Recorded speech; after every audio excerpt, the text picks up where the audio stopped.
我命由我不由天，是魔是仙，我说了算。好，现在呢，台积电面临到了同样的难题了，到底是台积电还是美积电？我说了算。那现在台积电如何抗衡川普的压力呢？今天带你快来看。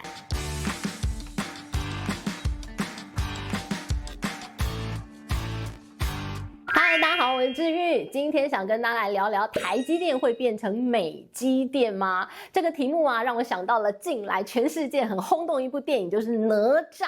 好，大家看了没有啊？赶快去看啊！因为里头呢，这个故事的情节，你就仿佛看到了台积电。我命由我不由天呐！好，现在呢是真的这样吗？因为呢，现在川普的手已经过来了。好，那还能我命由我不由天吗？不知道。好，我们先来看看啊，美国呢，其实它要对中国的科技封锁。晶片封锁，现在看起来台积电变成了那个很重要的筹码跟棋子。那台积电还能够坚持住它的名字不会变美积电吗？那我们就来看看。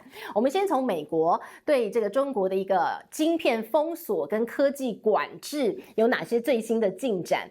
拜登呢，在他的这个最后一周。不是他生命的最后一周哈，他任期的最后一周，做了一些很多的一些政策出台，然后又赶快把它更上层楼，所有的封锁好像又更加前置啊，他应该是想要刷一下他的历史定位啦，好，不管他怎么想了，反正他最后一周就是有很多动作啦。那现在呢，川普来了，没有解除，而且呢，把这些他的一些政策呢，甚至还更加收紧。好，比如说，他一来马上去找了盟国，找日本，找荷兰，这其实是拜登当初也在做的，找日本，找荷兰，说，你那个，这个东京威力科创啊，你的这个艾斯摩尔啊，你卖了机器给中国，那你现在不准帮他维修 ，O 不 OK？好，这个拜登当初就在谈，那现在呢，川普来了之后继续谈呢，就跟盟友施压，你要给我办到，你给我做到，我们现在要来签约。好，这个川普的态度呢，就是非常的这个很压迫这个日本跟荷兰，那就看他们怎么做了哦。那当然呢，除了这个之外呢，他还说我要限制中国的半导体，这个比如说像是长兴存储啊、中芯国际啊，还要求他的盟国，你不要再把这个器材卖给他们。好，这个是对于整个盟国的施压。那对于这个美国自身呢，我们来看它的一个管控半导体的一个这个政策哦，刚提到了拜登最后拿出来，怎么很像在讲他这个感觉好像人家再见一样哦，真的没有那个意思哦。好，他最后呢，他有提出了一个 AI 的扩散原则，他把全世界的国家呢分成了3级，然后呢，比如说这个第1级，我可以输出，我可以卖给你的这个晶片的算力是怎么样哈？你跟我好朋友可以多卖一点给你。那第2级如何？第3级如何？那中国当然就是那个最低的1级，就是尽量不要卖给你啦。好，所以呢，我们看到了这个现在川普把这一份这个拜登当初留下来的这个政策遗产他可能要再把它加码，可能会更严格。辉达不是为了中国，它出了我们所谓的这个阉割版的一个晶片吗？很可能这阉割版也会被限缩，因为呢，它会在这个所谓的 AI 扩散原则底下，我可以卖啊，但是呢，那个算力是有限制的，我不能。这个辉达无止境的卖，不能说这个因为它已经被阉割了，所以我就卖很多很多给中国，不行，它可能也有数量的限制、种类的限制各种。那现在川普呢，把他这个政策的限制呢又收紧，那会有什么样的一些困境呢？困境在于川普政府现在其实还有一些单位，他人事没有到位，所以呢，人事没有到位，那你收紧了之后的政策，谁来执行？现在看起来似乎还有一个问号。另外就是刚提到的，这个川普去跟日本施压，去跟荷兰施压，那这个日本、荷兰这个。真的配合吗？阳奉阴违吗？还是我说说就好，敷衍你呢？不知道。所以盟国的配合度到哪里要不要跟着你的这个美国的一个方向走，那也不知道。所以呢，现在看起来川普他就是这么说，但其实川普有的时候说的事也不一定做得到，说的事有的时候只是威胁你，只是谈判的筹码，我们不知道，我们在边走边看。但是呢，我们就来看直接开始做的。就是呢，这个美国已经开始限缩中国、美国之间的一些投资，特别是在一些关键的科技领域当中哦。川普最近签下了一份备忘录，那这个备忘录呢，它是要来让外来投资审查委员会来遵循的。美国这个外来投资的审查委员会呢，就是你外来投资我要审查你嘛，那于是呢，它就是不准中国在美国投资这些很重要的关键的技术，那比如说哪些关键技术啦，这个半导体啊、量子技术啊，还有这个人工智慧啊、生技啊，然后航空啊、航太啊，其实大家跟国安相关的，不准中国来投资。那同样相反的，它也不准美国去投资中国的这些相关的敏感领域。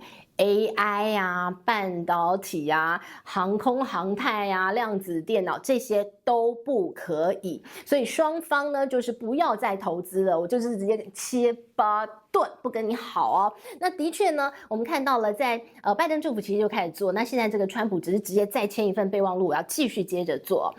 其实呢这样的一个限缩已经有成效了。我们来看两个数字哦，一个是2016年的数字，2016年呢这个中国在美国投资那个时候有460亿每年哦，结果呢到了2022年哦，数字呢已经剩下了50亿，460亿降到50亿，哇，这个整个是雪崩式的下降。那当然很可能是中国就不来投资，亦或是可能在那个外来投资审议委员会就被挡掉。那无论如何，现在就是已经。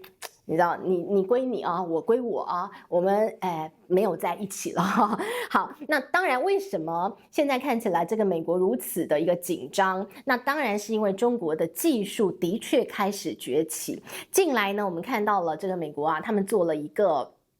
南韩国家他们做了一个国家等级、国家高度的一个关于半导体关键技术的一个主要国家的调查。那他去调查哪些国家呢？他调查在半导体这个领域当中啊，几个国家比较有竞争力。他调查美国，然后呢台湾、日本、南韩跟中国。好，那这5个他就开始调查了，看看你们到底谁在哪个领域的表现比较杰出。结果啦，这个不调查不知道，一调查不得了，我的老天爷啊！中国已经强势崛起哦。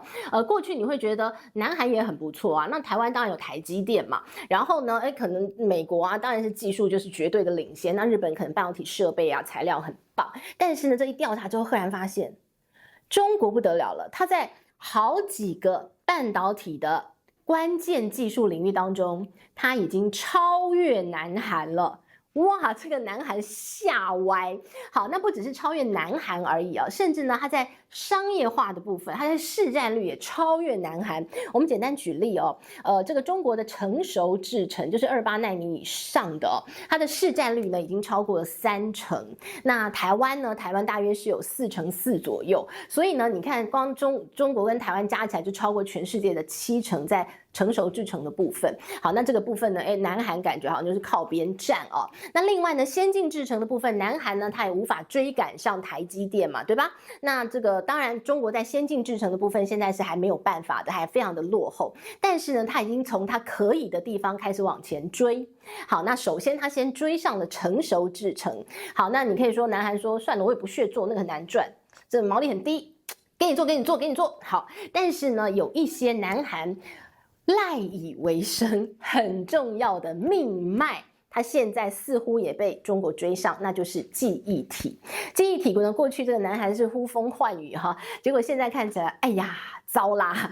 我们看到中国它的长江存储、它的长兴存储啊，技术呢已经是跟南韩不相上下了哦。那现在呢，当然这个科技封锁嘛，那你说这些中国的厂商，以前我可能跟你南韩买，但是呢，现在我就直接跟我的长江存储、长兴存储买，我自己就会做，我为什么要买你的呢？那你的技术有好到可以跟这个台湾相较吗？哎，又没有，所以这个像南韩的这些记忆体厂商就变得很尴尬了哟。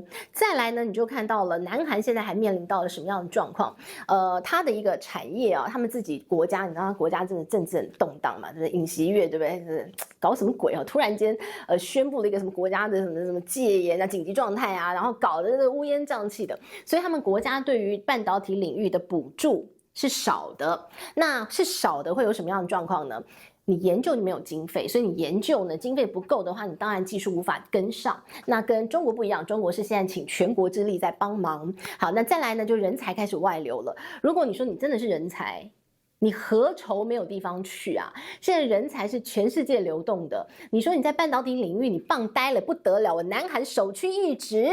那我干嘛不去辉达，对吧？那我干嘛不去更好的地方呢？我还留在南韩，我跟你一起沉默吗？不是的嘛。所以你看，它人才外流，跟政府的支持度下滑、经费不足有很大的一个这个关系的。所以呢，你就看到了现在这份这个报告，赫然发现说，哇，中国已经超越南韩了。那这一点呢，就是中国在崛起，那美国依旧维持它的领先的一个地位哦。所以现在整个半导体领域的一个发展，大致是这样的一个状况。好了，那接下来我们就来看那美积电怎么回事呢？北京说啊，这个台湾政府把这个台积电当成一个礼物送给了美国，因为呢，这个川普先生他用关税啊，威胁台积电，你要来美国投资，你要帮忙。英特尔实在是扶不起的阿斗，那没关系，交给你，你帮我把它教好。好，你把它教好呢，还要把这个先进制程给救起来。好，那于是呢，大家就担心了，台积电会不会变成美积电，技术会不会外流？听起来好可怕。那的确，这是台积电一个很棘手的问题哦。这个川普拿着25%关税的一个大棒在那个地方，好像。你得要卖他面子，好，那你怎么个卖他面子法呢？我要帮英特尔怎么个帮法，对吧？哈，我怎么帮呢？我是技术帮你吗？不行啊，技术不能移转出去吧？这很关键耶。那我怎么能转移出去呢？这是大家对于台积电最近的担心。那再来呢，就是我要先进制程到美国，到底要先进到什么样的一个状况去？那到底美国还会如何施压？台积电如何接招？我们可以再来继续看。因为目前呢，大家只知道，川普要求台积电要去解决英特尔的问题，但怎么个解决法？是入股、技转。各种，我们再来看。但是呢，在台湾的我们，大家很担心的是，如果是技术转移，我头一个就举手不赞成嘛，对吧？